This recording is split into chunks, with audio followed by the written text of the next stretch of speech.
শপথ গ্রহণ করেছে মার্কিন প্রেসিডেন্ট ডোনাল্ড ট্রাম্প। তো শপথ গ্রহণের আগে পিছে বা এই সময়টার মধ্যে সারা পৃথিবী থেকে যারা রাষ্ট্রপ্রধান আছেন তারা সকলেই ডোনাল্ড ট্রাম্পকে শুভেচ্ছা বার্তা পাঠিয়েছেন।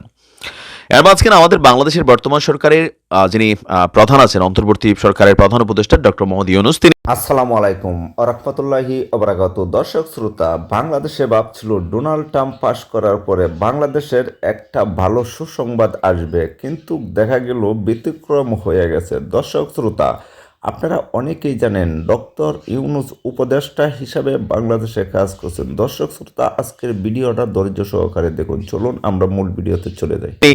দেশের বাহিরে আছেন, সুইজারল্যান্ডের জেনেভায় সম্ভবত একটা প্রোগ্রামে তিনি গিয়েছেন। তো সরকারের পক্ষ থেকে, ডক্টর ইউনূসের পক্ষ থেকে ডোনাল্ড ট্রাম্পকে একটা শুভেচ্ছা বার্তা পাঠানো হয়েছে। এর পরপরই আমরা দেখছি আরেকটা ঘটনা। এই ঘটনায় যারা ভাবছিল, বিশেষ করে বাংলাদেশ আওয়ামী লীগ ভাবছিল যে ট্রাম্প ক্ষমতায় আসলে ডক্টর ইউনূসের সাথে বৈরী সম্পর্ক তৈরি হবে, ট্রাম্প ক্ষমতায় আসলে অন্তর্বর্তী সরকারের সাথে মার্কিন যুক্তরাষ্ট্রের যে রিলেশন সেটা খারাপের দিকে যাবে, কিন্তু ব্যতিক্রমী ঘটনা ঘটছে। প্রথমত আমরা বলি যে সারা পৃথিবীতে আপনার যেই রাষ্ট্রগুলো আছে তাদের রাষ্ট্রদূত থাকে পৃথিবীর বিভিন্ন দেশে, আমাদের বাংলাদেশেরও আছে। কিন্তু এই মুহূর্তে বাংলাদেশে আমেরিকার কোনো রাষ্ট্রদূত নাই। অন্তর্বর্তী সরকারের এই সময়টাতে আমেরিকা তাদের কোনো রাষ্ট্রদূত পাঠানে, তবে রাষ্ট্রদূতের পরিবর্তে একজনকে পাঠিয়েছেন, তার নাম হচ্ছে চার্জ দ্য অ্যাফেয়ার্স, মানে তিনি মার্কিন দূতাবাসের এই মুহূর্তে এই অন্তর্বর্তী সরকার যেই কদিন থাকবেন এর জন্যই এই ব্যক্তিকে নিয়োগ দেওয়া হয়েছে। তার নাম হচ্ছে ট্রেসি অ্যান জ্যাকবসন, তিনি একজন মহিলা। তো ট্রাম্পের শপথ গ্রহণ হয়ে গেছে। মার্কিন যুক্তরাষ্ট্রের সাথে অন্তর্বর্তী সরকারের সম্পর্ক কেমন হবে এটা নিয়ে যেই কনফিউশন ছিল, এখানে নতুন ডাইমেনশন আসছে। দর্শক, বাংলাদেশে মার্কিন দূতাবাসের নতুন charge d' affaires Tracey Ann Jacobson বাংলাদেশের উন্নয়ন, সন্ত্রাস দমন সহ বিভিন্ন বিষয়ে এই যে বর্তমান অন্তর্বর্তী সরকার আছে তার প্রতি ট্রাম্প সরকারের মার্কিন যুক্তরাষ্ট্রের সমর্থনের প্রতিশ্রুতি পুনর্ব্যক্ত করেছেন। ইভেন মার্কিন যুক্তরাষ্ট্র বিভিন্ন বিষয়ে সরকারকে সহায়তা করার জন্য প্রস্তুত বলে তিনি জানিয়েছেন। অতিথি ভবন যমুনায় উপদেষ্টা ডক্টর মোহাম্মদ ইউনূস দেশ ছাড়ার আগেই তার সাথে আপনার এই সাক্ষাৎ হয়েছে। আমি জানি না যে ডক্টর মোহাম্মদ ইউনূস এই মুহূর্তে চলে গেছে কিনা, অথবা আজকে রাত্রে যাচ্ছেন নাকি চলে গেছেন, আমি যখন নিউজটা রেকর্ড করছি।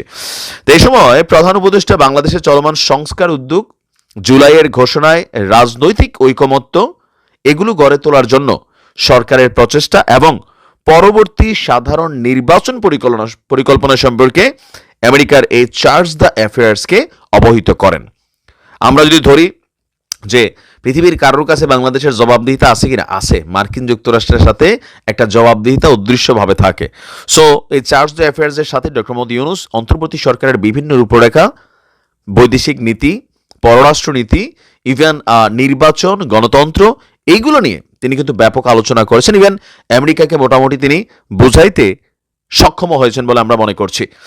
এমনকি জুলাই ঘোষণাপত্র সম্পর্কে তিনি আমেরিকাকে বলছেন যে ফেব্রুয়ারির শুরুর দিকে রাজনৈতিক দলগুলোর কাছ থেকে ঐকমত্যের প্রত্যাশা করছেন।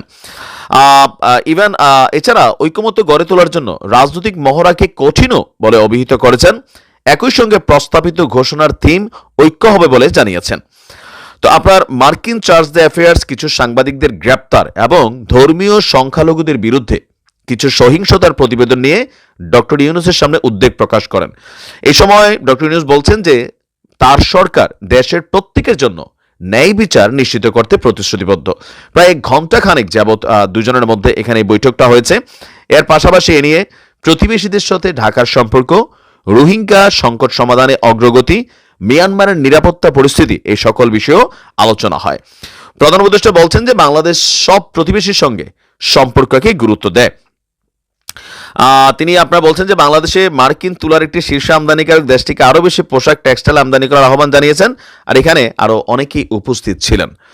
তো আমার কাছে মনে হচ্ছে আর কি ডোনাল্ড ট্রাম্পের এই যে রাইট নাও বিশ্ব নিয়ে চিন্তা কম, ডোনাল্ড ট্রাম্পের থিঙ্কিংয়ের প্রথম ধাপই হচ্ছে আমেরিকা ফার্স্ট। সে তার দেশের ইকোনমি, তার দেশের অভিবাসন নীতি, তার দেশের পররাষ্ট্রনীতি, তারপর হচ্ছে যে আপনার ন্যাটোতে মার্কিন যুক্তরাষ্ট্রের ভূমিকা, আরও বিভিন্ন বিষয়কে তিনি প্রায়োরিটি দিচ্ছেন। আমাদের এই সার্কেলে হয়তো বাংলাদেশের বিষয়গুলো নিয়ে আমেরিকা কতটা কনসেন্ট্রেশন করবে, বিশেষ করে যতক্ষণ একটা রাজনৈতিক সরকার না আসছে। তবে সরকারের জন্য এই মুহূর্তে পজিটিভ ভাইব হচ্ছে যে ট্রাম্পের সরকার বা এই মুহূর্তে মার্কিন যিনি চার্জ অব দ্য অ্যাফেয়ার্স আছেন, তারা এই সরকারকে সমর্থন করার পূর্ণ অঙ্গীকার করেছেন। দেখা যাক কি হয়। ভালো থাকুন।